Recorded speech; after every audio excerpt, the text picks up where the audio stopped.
എന്നെ പറഞ്ഞത്. കാരണം നമ്മള് ഒരു പരിധി കഴിഞ്ഞ് നമ്മളൊരു ലെവലിൽ മുന്നോട്ട് പോയിക്കൊണ്ടിരിക്കുമ്പോൾ നമ്മൾ പുറകെ നമ്മുടെ ശത്രുക്കൾ എന്തായാലും ഉണ്ട്, ഉറപ്പ്.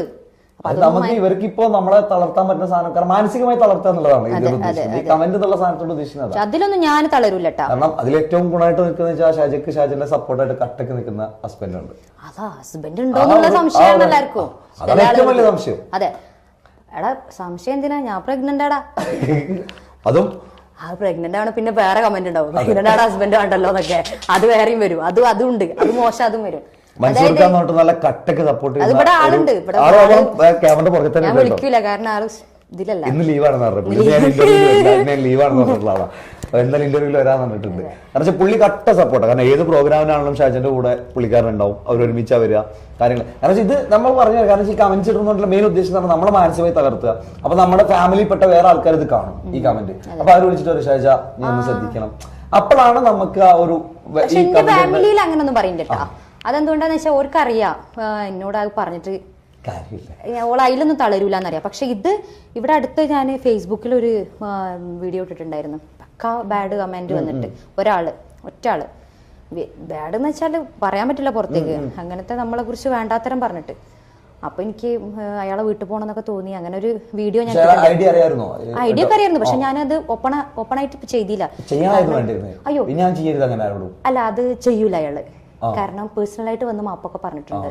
പിന്നെ പേഴ്സണലായിട്ട് മാപ്പ് പറഞ്ഞിട്ടുണ്ട് എന്ന് മാത്രമല്ല, ഞാൻ വിചാരിച്ച വ്യക്തികളല്ലാതെ വേറെ ഒരുത്തനുണ്ട് ഇൻസ്റ്റയില്. പിന്നെ നമുക്ക് പേഴ്സണലായിട്ട് മെസ്സേജ് അയക്കുമല്ലോ, അതില് എനിക്കൊരു തെറ്റ് പറ്റിയതാണ് ഷാജ, എന്നോട് ക്ഷമിക്കണം. അപ്പൊ ഞാൻ ആലോചിക്കാം, പക്ഷെ ഇത് ഏതാമോ എന്ത്. അല്ല, അയാളെ ഞാൻ നോട്ട് ചെയ്തിട്ടില്ല, അതാരേനുന്ന്.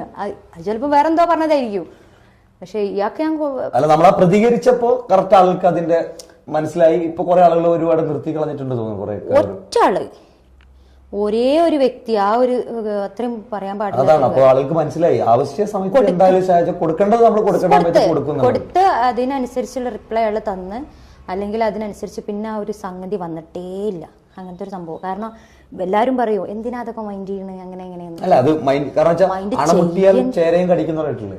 എന്താ അങ്ങനെ പറഞ്ഞാല് ചേര ആരും ഉപദ്രവിക്കാത്തൊരു ജീവിയാണ്, പാമ്പാണ് ചേര എന്ന് പറയുന്നത്. അണമുട്ടി കഴിഞ്ഞാൽ ചേരണം അല്ലാതെ ഉപദ്രവിച്ച് കഴിഞ്ഞാൽ ചേരയും കൊത്തും. അതാണ്. അപ്പൊ ഞാൻ ചേരായിട്ട് അങ്ങനെയല്ല പറഞ്ഞത്, സാധുവാണെന്നാണ് ഞാൻ ഉദ്ദേശിച്ചത്. സാധു മനസ്സിലായില്ല, ചേരായിട്ട് ഉപമിച്ചതല്ല, ഞാനൊരു പഴഞ്ചൊല്ല് പറഞ്ഞതാണ്. അതായത് അതാണ് നമ്മളിപ്പോ ഇത്രയും നമ്മൾ ക്ഷമിച്ച് നമ്മളൊന്ന് മൈൻഡ് ചെയ്യാണ്ട് നിൽക്കുമ്പോ ഇത് കാര്യമായിട്ടൊരു കാര്യം പറയുമ്പോ നമ്മള് റിയാക്ട് ചെയ്യണ്ടേ. ഞാനും പിന്നെ ഇന്റെ കാര്യം പിന്നെ നിങ്ങൾ പറയോ വന്നിട്ടില്ലല്ലോ, ഞാൻ തന്നെ പറയണ്ടേ. അപ്പൊ ഇന്റെ കാര്യം ഞാൻ പറഞ്ഞേ, ഞാൻ അങ്ങനത്തെ ഒരാളല്ല. നമ്മൾ ഇത്രയും ഈ ആളുകളൊക്കെ മുന്നിൽ പല ഐറ്റംസ് ആൾക്കാരും ഉണ്ടാവും മുന്നിലല്ലേ.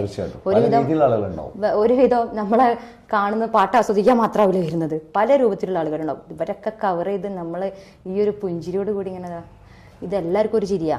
ഓന് വേറെ ചിരി, മറ്റോന് വേറെ ചിരി, മറ്റോക്ക് വേറെ ചിരി എന്നല്ല, എല്ലാവർക്കും ഒരേ ചിരിയാ. എല്ലാവർക്കും കൊടുക്കണം ഒരേ സാധനം, ഒരേ ശബ്ദം എല്ലാവർക്കും കൊടുക്കണേ. ഇതൊക്കെ എത്ര റിസ്ക് എടുത്തിട്ടാ. ആരായാലും, ഏത് സിംഗേഴ്സ് ആയാലും, ഫീമെയിൽ ആയിക്കോട്ടെ, ആരായാലും എല്ലാവർക്കും. ഇനി അടുത്ത് ഞാൻ നേരെ ഹസ്ബൻഡിന്റെ കാര്യത്തിലോട്ട് കിടക്കാൻ പോവാ. ഇപ്പൊ ഹസ്ബൻഡ് കാരണം വെച്ചാൽ ഒരു ഏറ്റവും കൂടുതൽ ഷാജക്ക് ഇപ്പോൾ കല്യാണം കഴിഞ്ഞതിന് ശേഷം ഏറ്റവും കൂടുതൽ ഒരു സപ്പോർട്ട്, ഒരു പിൻബലം എന്ന് പറയുന്നത് ഹസ്ബൻഡ് തന്നെയാണ്, മൻസൂർ തന്നെയാണ്. എങ്ങനെയാണ് മൻസൂർ ഖാനോട് കൂടെയുള്ള ഒരു ജീവിതത്തിന്റെ കാര്യങ്ങൾ ഒന്ന് ഞങ്ങൾക്കൊന്ന് പറഞ്ഞു തരും? ഭയങ്കര രസമാണ്. ശരിക്കും എനിക്കൊരു ഡൗട്ടാണ്. ആക്ച്വലി ഇത് ഒരു ലവ് മാരേജ് ആണോ? ലവ് മാരേജ് ആണെന്നൊന്നും പറയാൻ പറ്റില്ല, പക്ഷെ ചെറുതായിട്ട്. എങ്ങനെ അത് കേൾക്കാനുള്ള ആഗ്രഹം